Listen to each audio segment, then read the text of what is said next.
সকাল সকাল আমরা কৈলান্ডি রামকৃষ্ণ মিশন থেকে রওনা দিলাম কোজিকোট রামকৃষ্ণ মিশনের উদ্দেশ্যে। কৈলান্ডি থেকে কোজিকোটের দূরত্ব 24 কিলোমিটার। এই পথে যাওয়ার পথেই পড়বে কালিকট, আমরা যেটা ভূগোলে পড়েছি কালিকট বন্দর। এই কালিকট বন্দরেই ভাস্কো দা গামা প্রথম এসে তার নৌবহর বেরিয়েছিলেন বা পদার্পণ করেছিলেন। প্রথমে আমরা গেলাম ভাস্কো দা গামা বিচে। অসাধারণ একটি বিচকে কেন্দ্র করে একটি স্মৃতিস্মারক গড়ে উঠছে। এরপরে আমরা গেলাম তারই পাশে কাপাডা বিচে। এই বিচটিও একটি অসাধারণ এবং লোকজন খুব কম।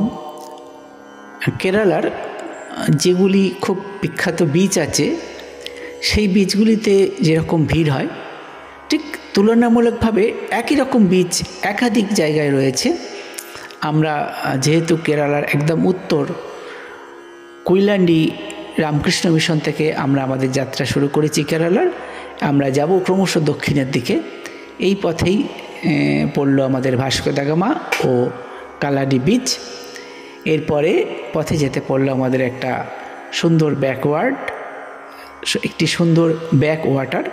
সেটা দেখে আমরা রওনা দিলাম কোজিকোট রামকৃষ্ণ মিশনের উদ্দেশ্যে। পরবর্তীতে আপনাদের নিয়ে যাব আমরা কোজিকোট রামকৃষ্ণ মিশনে।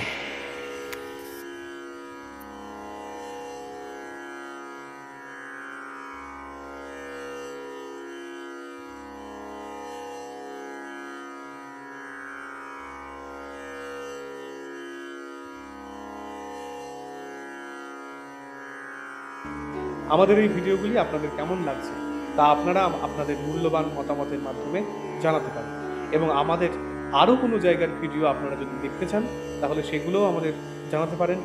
আমাদের এই ভিডিওটি ভালো লাগলে ভিডিওটিকে লাইক করুন, কমেন্টস করুন এবং শেয়ার করে নিন সকলের সাথে। আমাদের চ্যানেলটিকে সাবস্ক্রাইব করুন এবং বেল আইকনটি প্রেস করে রাখুন আমাদের প্রত্যেকটি ভিডিওর নোটিফিকেশনস পাওয়ার জন্য। ধন্যবাদ।